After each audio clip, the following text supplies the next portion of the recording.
Bom, gente, vamos lá. Mais uma vez aqui com vocês. Quero agradecer muito a todos vocês que acompanham o canal. Muito obrigado. E para quem acompanha sabe que na semana passada eu deixei para vocês uma enquete lá na aba Comunidades. Quem não votou, entre na abinha Comunidades e façam lá a votação de vocês. O que eu perguntei para vocês foi o seguinte: quero que vocês me ajudem a definir o que é que vocês querem para o canal. Se vocês querem que eu pegue ali 2, 3 vezes na semana, leia uma notícia do mundo automotivo e comente em cima dela para vocês. Se vocês querem que eu pegue uma notícia geral, que eu pegue lá um tema que estiver em alta no momento e comente para vocês aqui no canal, 2, 3 vezes na semana. Ou se vocês simplesmente não querem que eu comente nada, vejam aí do lado superior, vou postar para vocês aí no vídeo, vejam o momento, nesse momento aqui, como que a enquete está. Você que não votou, entre lá, aba Comunidades, vote. Eu vou deixar até o final dessa semana aqui e lá na frente a gente vê o que faz então, tá bom, gente? Vou falar para vocês hoje a respeito do turbo. Você que tem um carro turbo e que não entende nada de turbo, você não sabe como funciona exatamente o sistema, você não tem nem ideia de como isso funciona. Eu sei que muita gente conhece a fundo o sistema, né? Muita gente já teve outros carros turbo e tal, tem muita gente que turbinava os próprios carros lá atrás, motor AP, né? Eu mesmo já tive um Voyage 1.8 AP, que eu mesmo fiz o projetinho do turbo lá, mas isso é um assunto para outra hora. O fato é que muita gente está no primeiro carro turbo. Os carros turbo no Brasil eles começaram a se popularizar agora com a questão do downsizing, enfim. Vou passar para vocês de forma bem simples, tá? Quem acompanha o canal sabe que a coisa aqui eu tento explicar da melhor maneira possível, mas sem aquelas grandes tecnologias, né? O pessoal que coloca lá aqueles vídeos em 3D e tal, não tem nada disso. Aqui é na base da simplicidade, mas com carinho para que vocês entendam, tá bom, gente? Então vamos lá. Turbina convencional, é a turbina que a maioria dos carros utiliza. Vejam aí o desenho. O desenho é aquele caracol da turbina cortado na metade, para que vocês enxerguem lá dentro o que é que tem, tá? Vamos acompanhar aqui com o ponteiro do mouse. Vejam aqui que do lado esquerdo tem a parte vermelha, que é a carcaça que fica quente, a parte quente da turbina. E do outro lado é a carcaça fria. É chamado parte quente, parte fria, mas nenhuma parte é fria, tá, gente? Não dá para colocar a mão lá, nem do lado frio ali. Vejam que do lado quente, na ponta desse eixo, existe um rotor. E do outro lado também tem um rotor, com pás diferentes, obviamente, né? Mas são dois rotores ligados por um eixo. Esse eixo é lubrificado pelo óleo do motor, tá? Por isso a importância da troca do óleo no período correto, principalmente nos carros turbo. E aí tem a carcaça central, essa parte que une as duas pontas, né, os dois rotorezinhos por esse eixo. Só um adendo aqui, abrir um parêntese rápido aqui, o pessoal pergunta: RC, no meu TSI eu preciso desligar o carro na hora que eu for desligar, né? Eu preciso esperar um pouquinho, esperar alguns minutos para que o turbo seja refrigerado pelo óleo do motor antes de desligar? No caso do TSI, não. Nos carros mais antigos isso era sim necessário, porque o turbo ele é refrigerado, ou era refrigerado nos carros mais antigos, pelo óleo do motor. Então você chegava com o turbo muito quente, você tinha submetido ao carro a um esforço grande, você tinha então que parar e esperar alguns minutos para que esse óleo circulasse por dentro aqui desse rotorzinho, refrigerasse um pouquinho, então você poderia desligar o carro. No TSI não é necessário, ele tem um sistema de refrigeração independente, um sistema de refrigeração por água, inclusive com uma bomba elétrica. Mesmo que você desligue, a água continua circulando se for necessário, tá? Então não tem essa necessidade nesses carros mais modernos, no TSI principalmente, falando de TSI aqui, tá? No carro que você tem, é bom você consultar seu manual, consultar se você tem um carro turbo de outra marca, tá? Então, vejam lá, como é que funciona. Os gases da exaustão, que são aqueles gases que vão lá para o escapamento, eles passam por dentro desse caracolzinho da parte vermelha e fazem essas pazinhas, esse rotorzinho girar. Com a pressão desses gases que eles estão saindo, indo lá para o escapamento, eles fazem então essas pazinhas da turbina aqui girarem. Automaticamente, como elas são ligadas por um eixo, o outro lado também vai girar. O outro lado funciona como um aspirador de pó, ele aspira o ar para dentro e empurra esse ar comprimido para fora. Para fora, no caso aqui, é para dentro do motor novamente, para dentro do cilindro, tá? Então, esse é o funcionamento. O ar que sai por um lado, que vai ser despejado pelo escapamento, primeiro ele passa por dentro desse caracolzinho aqui, faz o rotor girar, e do outro lado, o outro rotor girando, ele aspira o ar e empurra o ar comprimido para o outro lado. Aqui acho que fica um pouquinho mais fácil, vejam lá, entrada do ar atmosférico de um lado aqui do turbo, né? E do outro lado a saída para o escapamento. Vejam no desenho aqui acompanhando aí o ponteiro do mouse, a válvula de escape ela se abre, os gases são expulsos, passam por dentro aqui desse caracol, fazem o rotor girar e são expulsos para o escapamento.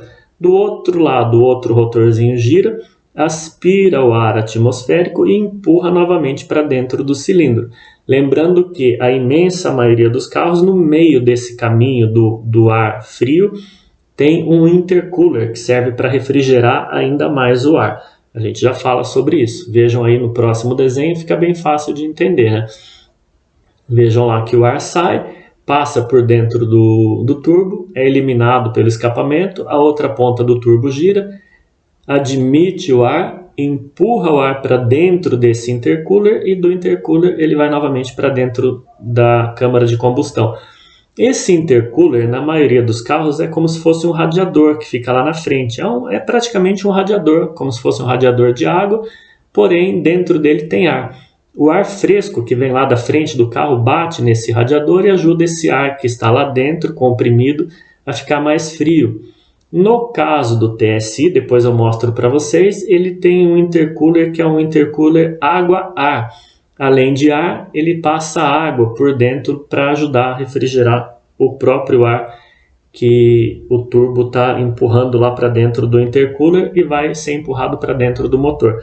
E aqui o intercooler, eu vou explicar para vocês também de forma rápida por que esse ar tem que ser refrigerado.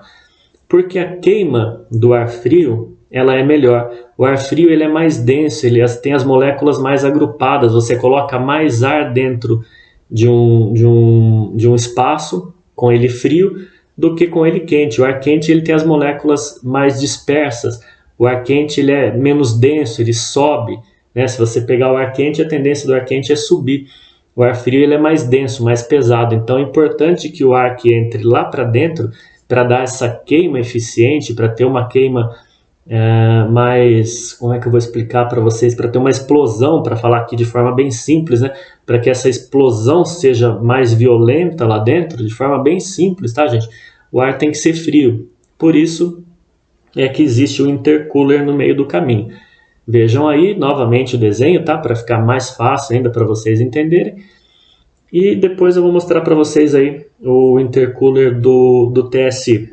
Vamos falar aqui rapidamente também do biturbo. Por que inventaram o biturbo? Só por questão de mais potência? Não, por questão do turbo lag. Turbo lag é aquele atraso que a turbina tem para encher. A turbina ela demora um pouquinho para encher, porque quando o motor está em marcha lenta, os gases de escapamento não têm força suficiente para girar o turbo na velocidade que precisa para encher essa turbina e já ter a resposta imediata. Então você tem um atraso, você vai pisar no acelerador. Lembrando, não tem nada a ver com o atraso do pedal do acelerador, são coisas completamente diferentes, tá? Estou falando aqui do turbo lag, do atraso do enchimento do turbo. Então eles inventaram aí o biturbo. Tem diversos carros da Mercedes, da própria Volkswagen, a Amarok, né? A Amarok 2.0 é biturbo. E eles fizeram isso então para resolver esse problema do turbo lag. Tem um turbo pequenininho que ele consegue ser mais levinho, então ele gira mesmo com o motor em marcha lenta, ele enche e fica pronto ali, fica cheio para dar essa resposta sem o atraso. E depois tem o turbo maior para velocidades maiores. Tem um atuador no meio do caminho, acompanha ali onde eu estou passando a setinha do mouse aqui. Esse atuador ele abre e fecha de acordo com o regime de rotações do motor. Está em marcha lenta, ele vai fechar a passagem de gases para o turbo maior e só o turbinho pequeno, né, a turbininha menor, vai girar e vai ficar pronto ali sem esse lag. Acelerou, deu pedal, tem giro, tem gases suficientes para girar a turbina maior, ele vai atuar aqui, como o nome já diz, atuador, ele vai atuar fechando um dos caminhos e o ar vai passar então para a turbina maior, tá, gente? De forma bem simples, tá? De forma bem simples isso. Então ele funciona com duas turbinas para evitar esse turbo lag. E aí inventaram a turbina com geometria variável, TGV. Ela começou nos carros a diesel, porque era um sistema que não podia ficar tão quente. Os carros a gasolina, eles tendem, o turbo tende a trabalhar mais quente, até 300 graus mais quente do que um carro a diesel. Então eles começaram nos carros a diesel. Depois a Volkswagen conseguiu meio que popularizar esse negócio aí, entre aspas, né? Popularizar entre aspas, começou lá na linha da Porsche, com novos materiais na turbina, para que ele aguentasse aí uma turbina com geometria variável num carro a gasolina. Desceu depois para a linha da Audi e agora já temos na linha da Volkswagen esse tipo de turbina nos motores europeus, o motor 1.5 turbo lá da Europa. Como é que esse sistema funciona? Vejam que o turbo ele tem, além do rotor, acompanhem aí com a setinha do mouse, ele tem essas aletas por fora do rotor. Essas aletas aqui, essas pazinhas, elas abrem e fecham. São laminazinhas móveis, tá? Que abrem e fecham, restringindo a passagem dos gases. Como é que isso funciona de forma bem simples? Imagine que você tem uma mangueira de jardim. E essa mangueira de jardim, se você abrir lá o seu registro e deixar a água vazando, ela vai vazar sem pressão. Se você colocar o dedo na ponta dessa mangueira e restringir a passagem de água, ela vai sair com maior pressão. Ela vai passar com maior pressão por ali. É exatamente isso que essas lâminas fazem. Elas fecham, tá? Elas ficam fechadinhas aqui, vejam nesse desenho. O ar vai bater aqui, não vai passar lá para o lado da turbina, né? Do rotorzinho. Ele vai encher mais rápido, porque isso aqui vai ficar fechado. Ele enche mais rápido. E então, quando tem esse enchimento mais rápido, ela se abre e o ar passa fazendo girar a turbina. Isso é um turbo com geometria variável, tá? De forma bastante simples aqui para vocês. É assim que ele funciona. E aí a Volkswagen também colocou nos carros dela um sistema chamado Valve Lift, que faz a mesma coisa, só que de forma diferente. Mesma ideia da mangueira aí que eu falei para vocês, para dar mais pressão, ela restringe a passagem dos gases através das válvulas. Valve Lift significa levantamento de válvula, tá? Então, o que é que acontece? Por exemplo, RC, onde que tem esse sistema? Golf GTI, Tiguan R-Line, Passat, nos carros 2.0 turbo, tá? Nos TSI 2.0 turbo, EA888. Nesses motores vocês têm aí o Valve Lift. Só que ele faz esse sistema de restrição da passagem dos gases através das válvulas. De forma também bastante simples aqui, tá, gente? Vejam aqui, né? Tem dois desenhos, um com o came grande e outro com o came pequeno. O que é o came? Esse pedacinho verde que vocês estão vendo aqui, como se fosse essa montanhazinha aqui, de forma bem simples, falando para vocês, tá? Isso daqui é o excêntrico, que alguns chamam, né? Mas o nome disso aqui é o came, é o ressalto. Esse ressalto, ele passa por cima desse balancinho, acompanhem aí onde eu estou passando o mouse. Essa pecinha chama balancim. Por que balancim? Porque ele balança, né? Ele balança para lá e para cá, como se fosse uma gangorrazinha. Cada vez que essa parte mais alta passa em cima dele, ele balança, a gangorrazinha vai para baixo e para cima, fazendo a válvula subir e descer. Ele empurra a válvula, a mola faz ela voltar no lugar. E assim por diante, isso acontece constantemente. Porém, quanto maior for esse ressalto, mais a válvula abre. Então você regula através desse ressalto o tempo que ela vai ficar aberta e o quanto ela vai abrir para cada ciclo de funcionamento do motor. O que é que esse Valve Lift faz? Ele faz com que a válvula de escape, tá, gente? De escape, não é admissão, válvula de escape, ela se abra menos. Abrindo menos, volta na história da mangueirinha que eu falei. Se você restringe a passagem, o ar que passa sendo empurrado por aquele buraquinho menor, ele sai com mais pressão. Se ele sai com mais pressão, ele faz a turbininha lá girar, mesmo que esteja num sistema de marcha lenta. Tá? Então você tem aqui esses atuadores aqui, essa parte metálica onde eu estou passando o mouse aqui, ela fica para fora da tampa de válvulas, é como se fosse aqui um solenoide. Então, quando ele atua, ele empurra esse eixo dentro desse sulco aqui onde eu estou passando o mouse. Isso aqui tudo, esse conjunto inteiro aqui, ele está girando o eixo de comando de válvulas. Como ele enterra essa pontinha no sulco, esse sulco desloca um pouquinho, né? Ele tem um caminho aqui por onde ele percorre essa pontinha dentro desse sulco. Ele se desloca para a direita ou para a esquerda, dependendo do projeto aí, e entra no came maior, tá vendo? O came maior, que vai manter a válvula mais tempo aberta, ou o came menor. Na verdade aqui não é tempo, tá? É quantidade, mais aberta ou mais fechada. Dá para regular o tempo também e a quantidade que essa válvula vai abrir e fechar. No caso aqui não se fala em tempo, mas se fala na quantidade que essa válvula vai abrir. Então ela vai abrir pouco, o ar vai passar mais apertado por dentro ali, vai sair com mais pressão, tá, gente? De forma bem simples. E aí faz girar a turbina mesmo em rotações mais baixas, retirando então esse problema aí desse delayzinho aí, desse atraso, tá? Desse turbo lag. Esse é o intercooler água-ar do TSI, vejam aí, ele vai dentro dessa caixa aqui. Se você olhar lá no seu motor TSI bem na frente, de cara assim, você já vai enxergar essa caixa preta aqui. Dentro ele tem esse radiadorzinho aqui por onde passa a água e o ar que vai ser admitido para dentro dos cilindros. E por fim, vamos então falar sobre algumas curiosidades do turbo, tá, gente? Muita gente pensa que é uma tecnologia nova, mas não é, vejam lá. A ideia do turbo surgiu em 1885 e foi patenteada pelo alemão Gottlieb Daimler. Mais tarde, em 1896, Rudolf Diesel, que também era um alemão, um franco-alemão nesse caso, né, também solicitou a patente do seu projeto de turbo para motores a diesel. Esse Rudolf Diesel foi o inventor do motor a diesel.